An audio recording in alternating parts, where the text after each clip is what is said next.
Hello all, welcome back to screen space. ఈ వీడియోలో GM Thai movie review గురించి అయితే తెలుసుకుందాం భయ్య. ప్రెసెంట్ ఇది నెట్ఫ్లిక్స్ లోకి అయితే స్ట్రీమింగ్ వచ్చింది. మూవీ డ్యూరేషన్ అయితే 1 hour 35 minutes అయితే ఉంటుంది. తెలుగు డబ్బింగ్ లేదు భయ్య. ఇంగ్లీష్ లాంగ్వేజ్ ఉంది, హిందీ ఉంది, తమిళ్ కూడా ఇచ్చాడు. తెలుగు డబ్బింగ్ ఇవ్వలేదు నెట్ఫ్లిక్స్ వాడు. నాకు ఇక్కడే కాలుతుంది. సబ్ టైటిల్స్ తో చూద్దాం అనుకుంటే స్టోరీ ప్లాట్ విషయానికి వచ్చేస్తాయి. వరల్డ్ మొత్తం క్రైసిస్ అయితే ఏర్పడతాయి అనమాట. దానివల్ల చాలా మంది ఇన్ఫెక్ట్ అయిపోతారు. ఒక టైప్ ఆఫ్ వైరస్ కూడా స్ప్రెడ్ అయిపోద్ది. దానివల్ల అయితే చాలా మంది జాంబీస్ కింద మారిపోతుంటారు. ఈ టైప్ ఆఫ్ కాన్సెప్ట్స్ మనం చాలా చాలా చాలా చూసేసాం. ఇందులో ఏమన్నా స్పెషల్ ఉందా అంటే ఏం లేదు భయ్య. ఇదే కాన్సెప్ట్ సేమ్, కొత్తగా అయితే ఏముండదు. అలాంటి క్రైసిస్ టైంలో హీరో యొక్క లవర్ అయితే ఒక హాస్పిటల్ ఇరుక్కుపోవడం జరుగుతుంది. దాని తర్వాత ఏం జరిగింది అన్నదే మీరు ఈ మూవీలో చూస్తారు భయ్య. ఇక ఫుల్ రివ్యూలోకి వెళ్ళిపోయే ముందు మీరు కనుక ఛానల్ కి కొత్తగా వచ్చుంటే వెల్కమ్ టు స్క్రీన్ స్పేస్. వీడియోని చివరి వరకు చూడండి. మీకు కనుక రివ్యూ నచ్చితే వీడియోని లైక్ చేసి షేర్ చేసి ఛానల్ కూడా ఖచ్చితంగా సబ్స్క్రైబ్ చేసుకోండి. ఈ వీడియో కింద డిస్క్రిప్షన్ లో ఇన్స్టాగ్రామ్ లింక్ కూడా ఇచ్చాను, ఒక్కసారి వెళ్ళి ఫాలో కొట్టండి భయ్య. ఇక ఈ మూవీ విషయానికి వచ్చేస్తే ఫస్ట్ థింగ్స్ ఫస్ట్, నాకైతే మీకు జాంబీస్ మూవీస్ ఇష్టమా? ఎన్నిసార్లు చూసినా బోర్ కొట్టదా? అదే జాంబీ మూవీస్ లోకి కొంచెం కొత్త ఫ్లేవర్, అదే థాయ్ ఫ్లేవర్ ని యాడ్ చేసి యాక్షన్ బ్లాక్స్ కోసం చూద్దాం అనుకుంటే ఒక్కసారి చూడండి అని చెప్తా. వన్ టైం వాచబుల్ భయ్య, బట్ ఏం ఎక్స్పెక్ట్ చేయొద్దు. పాజిటివ్స్ విషయానికి వచ్చేస్తే కొరియోగ్రఫీ అయితే బాగుంది భయ్య. యాక్షన్ బ్లాక్స్ ది చాలా డిఫరెంట్ గా ప్రెజెంట్ చేశారు. ఆ బాక్సింగ్ అన్న ఫ్లేవర్ ని అయితే తీసుకొస్తారన్నమాట ఈ జాంబీస్ ఫైట్ లోకి. సో అది కొంచెం డిఫరెంట్ గా అనిపించింది. అండ్ ఆ హాస్పిటల్లో సెటప్ చేసుకున్న యాక్షన్ బ్లాక్స్ అన్ని అండ్ కొన్ని విఎఫ్ఎక్స్ షాట్స్ అండ్ కొరియోగ్రఫీ చాలా బాగా వర్కౌట్ అవుద్ది. స్టోరీ అంత కొత్తగా అయితే ఏమి ఉండదు, చాలా మూవీస్ లో చూసేసిందే. బట్ ప్రెజెంటేషన్ అయితే కొంచెం బాగుంటుంది. బోర్ కొట్టదు అనమాట మూవీ అన్నది.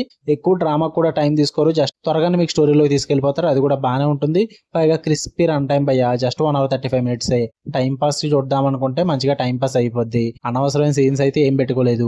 వరల్డ్ క్రైసిస్ ను కూడా జస్ట్ స్టార్టింగ్ ఇంట్రడక్షన్ లోనే 5 to 6 minutes లోపు లేపేస్తారు. అది ఇంకా బాగా వర్కౌట్ అవుద్ది. అండ్ క్లైమాక్స్ లాస్ట్ 20 minutes భయ్యా. అస్సలైన మూవీ స్టార్ట్ అవుతుంది అన్న ఫీల్ అయితే బాగా క్లిక్ అవుద్ది మీకు. బట్ సూపర్ గా తీసుకెళ్లారనిపించింది నాకు ఆ లాస్ట్ 20 minutes కూడా. ఎండింగ్ కూడా మంచిగా సేక్వెల్ కి అయితే ప్లాన్ చేసుకున్నారు, ఖచ్చితంగా తీస్తారని అనుకుంటున్నా నేను. ఐ థింక్ సో మంచిగా సాటిస్ఫై అయితే అవుతారు భయ్యా టైం పాస్ మూవీ చూద్దాం అనుకుంటే.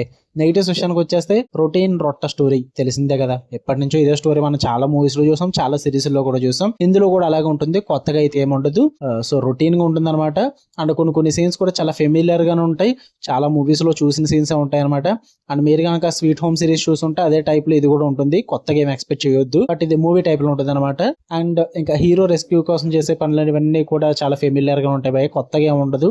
మీకు క్లియర్ గా చెప్పాలంటే స్టార్ట్ అయిన మూవీ కొత్తగా అయితే ఏముండదు, ఎప్పుడు చూసే సీన్స్ ఉంటాయి. బట్ ఆ యాక్షన్ బ్లాక్స్ అండ్ ఆ జాంబీ ఫైట్స్ కొంచెం డిఫరెంట్ గా అనిపిస్తుంటే లాస్ట్ 20 minutes కొంచెం బాగుంటుంది అంతే. ఇంతకు మించి అయితే ఉన్నదంతా నెగిటివ్స్ అనే చెప్తా నేను.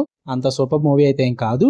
బట్ టైం పాస్ కి ఏం లేవు, చూద్దాం అనుకుంటే చూడండి. మంచి జాంబీ కాన్సెప్ట్ ఉంటుంది, మంచి యాక్షన్ బ్లాక్స్ ఉంటాయి. విఎఫ్ఎక్స్ షాట్స్ ఇవన్నీ సీజీ షాట్స్ అయితే పట్టించుకోవద్దు, చాలా ప్రాబ్లమేటిక్ ఉంటాయి. అవి సేక్వెల్ తీయొచ్చు ఐ థింక్ సో, నేనైతే ఎక్స్పెక్ట్ చేస్తున్నా. సో చూద్దాం, ఎందుకంటే ఎండింగ్ అలాగే ఉంటుంది. మీకు చూద్దాం అనుకుంటే వెళ్ళండి చూడండి. న్యూడిటీ సెక్స్ లాంటివి లేదు, కానీ వైలెన్స్ చాలా ఘోరంగా ఉంటుంది. బ్లడ్ బాత్ ఎక్కువగా ఉంటుంది. మరి మీకు అవి పర్లేదు అనుకుంటే మీ ఫ్యామిలీతో చూడొచ్చు, లేదనుకుంటే అవాయిడ్ చేసండి. ఓకే, మీకు కనుక రివ్యూ నచ్చితే వీడియో లైక్ చేయండి, షేర్ చేయండి, మీ ఒపీనియన్స్ కూడా కామెంట్ చేయండి. ఇలానే మరిన్ని interesting movies and web series reviews కోసం బెల్ ఐకాన్ ఆన్ లో పెట్టుకోండి. Love you all, bye.